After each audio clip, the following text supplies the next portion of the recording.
What if I told you that the reason she's not interested has nothing to do with how you look, how much you earn, or how kind you've been to her? What if the real reason is something far more specific, far more fixable, and something that nobody ever actually sat down and explained to you?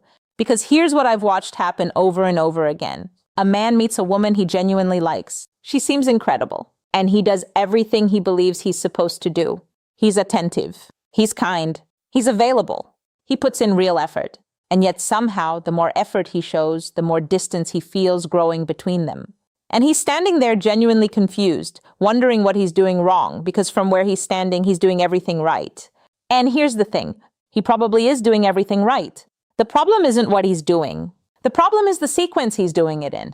And that one distinction, that single shift in understanding changes everything. Because attraction doesn't follow logic.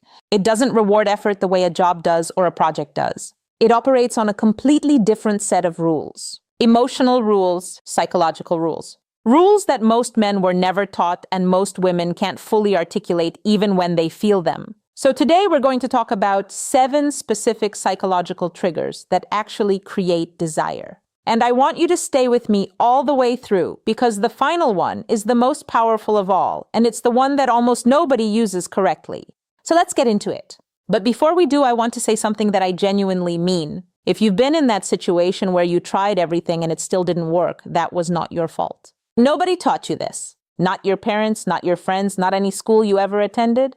You were never given the actual blueprint for how female attraction works at a psychological level. And so you did what made logical sense. You tried to prove your value with words and effort and availability. But while you were doing that, her brain was scanning for something else entirely. Something operating below the surface of conscious thought. Deep patterns that the brain responds to automatically, almost like instinct. And once you understand what those patterns actually are, everything shifts. You stop chasing. You stop overextending. You naturally start becoming the kind of presence that draws people in rather than pushes them away. So let's start with the first trigger, and this one is foundational to everything else. It's masculine presence. And I want to be clear right away about what that means because most people hear that phrase and immediately think about physical size or a certain kind of aggressive confidence. That's not what I'm talking about. Masculine presence is about energy. It's about how you occupy a space. When you walk into a room, are you taking it up or are you shrinking into the background? Are you moving with ease or are you slightly rushed, slightly tense, scanning faces for some kind of signal that you belong there? Women pick up on this within seconds. Not consciously, not as a deliberate evaluation, but as a feeling. A man who moves calmly, who isn't rushing toward anything, who doesn't need a single face in the room to validate his presence, communicates something without saying a word. He communicates value. And value felt is infinitely more powerful than value explained. Think about what that actually looks like in a real situation. You're at a social event. Instead of scanning the room with that low-level anxiety, looking for an entry point, calculating your next move, you simply settle. Your shoulders drop naturally. Your breathing slows. You observe what's happening around you without needing it to go anywhere in particular. That single shift, that move from anxious scanning to grounded presence, changes how every person in that room perceives you, including her. Her subconscious radar turns on. She feels something different about you without being able to name exactly what it is. And that unnamed feeling is the beginning of genuine curiosity. Not because you tried harder, because you became more centered in yourself. The second trigger is emotional challenge. And this one makes a lot of men uncomfortable at first because it seems to go against everything they've been told about how to treat someone well. Most men, when they like a woman, agree with almost everything she says. They avoid tension. They smooth over any potential conflict. They want her to feel comfortable, to feel liked, to feel like he's someone she can be at ease with. And all of those intentions are good. But the execution quietly works against attraction. Because tension, handled lightly and playfully, is not the enemy of attraction. It is the fuel of it. When you agree with everything, when there's no contrast, no push and pull, the interaction becomes flat, predictable. And predictable, as we've established, is the opposite of interesting. When you lightly disagree, when you playfully tease, when you express a genuine opinion that differs from hers without apology, you create polarity. And polarity creates magnetism.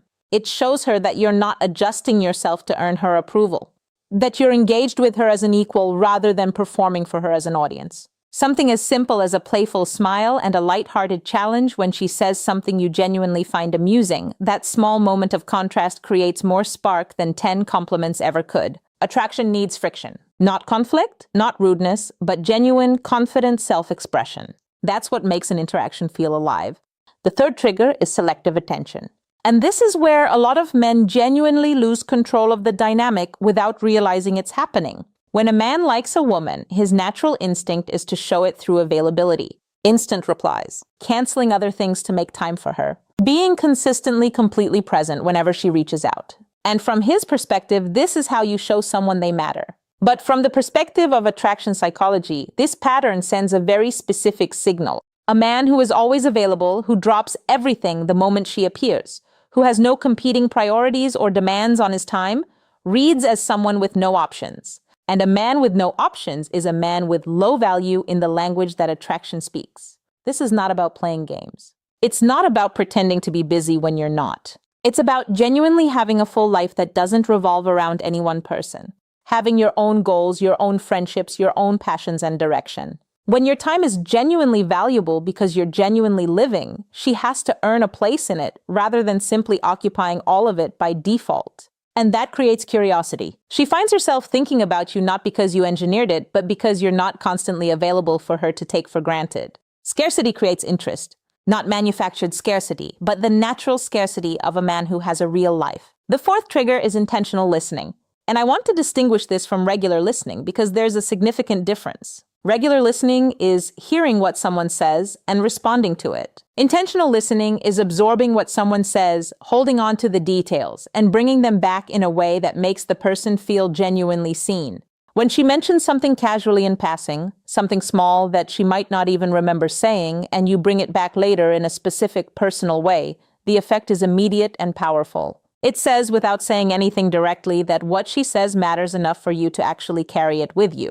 That you're paying attention not to score points, but because you're genuinely interested in her as a person. Something as simple as remembering a small detail she mentioned about something she loves and referencing it naturally a few days later creates a level of emotional connection that compliments and grand gestures almost never achieve, because it doesn't feel like performance. It feels like genuine care, and care, when it's delivered from a place of strength rather than need, is one of the most deeply attractive things a person can experience. It builds emotional connection faster than almost anything else. And emotional connection is where real desire lives. The fifth trigger is what I'd call calibrated vulnerability. And this one challenges a belief that a lot of men hold very deeply. The belief that they need to appear unshakable. That showing any kind of uncertainty or past struggle makes them seem weak. But here's what's actually true about how women connect with people. They don't connect with perfection.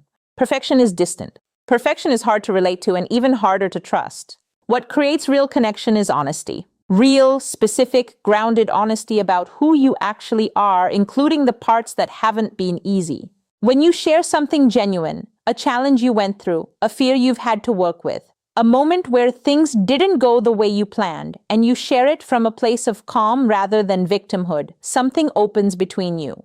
She stops seeing a performance and starts seeing a person. And people connect with people, not with the polished, carefully curated version that's trying not to show anything uncomfortable. Vulnerability delivered with stability builds trust faster than almost anything else. And trust is the door that desire walks through. The sixth trigger is gradual physical touch. And science is very clear on this one. Light, respectful, well-timed touch releases oxytocin, which is literally the bonding hormone. A brief touch on the arm during a moment of genuine laughter. A light shoulder brush as you're walking together. Nothing forced. Nothing that jumps ahead of where the interaction actually is. These small moments of physical contact create a positive association in her nervous system. Her brain begins to link your presence with warmth, with comfort, with something she wants more of. And that association builds quietly over time into something she's drawn toward without always being able to explain why. The key word here is gradual. Let it match the actual rhythm of the connection. Don't rush it, don't avoid it, just let it be natural. And now we arrive at the final trigger. The one I told you to stay for. The one that is the most powerful of all and the one that almost nobody uses correctly. It's controlled unpredictability. And I need you to understand exactly what this means and what it doesn't mean because the distinction matters enormously. This is not about being inconsistent in a way that creates anxiety or confusion. It's not about being hot and cold in a way that makes her feel unstable. What it's about is this. The human brain is wired for dopamine. And dopamine doesn't come from certainty. It comes from rewarding uncertainty, from the anticipation of something that isn't completely predictable. When you are entirely predictable, when every response, every move, every message follows a completely foreseeable pattern, the brain stops paying active attention. There's no need to. It already knows what's coming. But when you're slightly unpredictable, when you're sometimes warm and engaged and sometimes a little more reserved, when you initiate sometimes and wait other times, when you're deeply present in some moments and gently mysterious in others, her brain stays engaged. It stays curious. It stays in that state of pleasurable anticipation that makes her think about you when you're not there. Not because you've created insecurity, but because you've maintained genuine mystery. And mystery is simply the feeling that there is more to discover, that the full picture hasn't revealed itself yet. And that feeling, that sense that there is still more to know about you, is one of the most compelling forces in human attraction. So here's where we land. 7 triggers: masculine presence, emotional challenge, selective attention, intentional listening, calibrated vulnerability, gradual physical touch, and controlled unpredictability. These are not tricks. They are not manipulation tactics. They are an understanding of how attraction actually operates at a psychological level, and a set of genuine skills that, when practiced with real intention and real respect, create the kind of connection that doesn't need to be forced. The kind that grows naturally because the foundation underneath it is solid. You don't need to be perfect. You never did. You just need to understand what you're actually working with. And now you do. So use it well. Use it with genuine respect for the person you're connecting with. And watch what changes.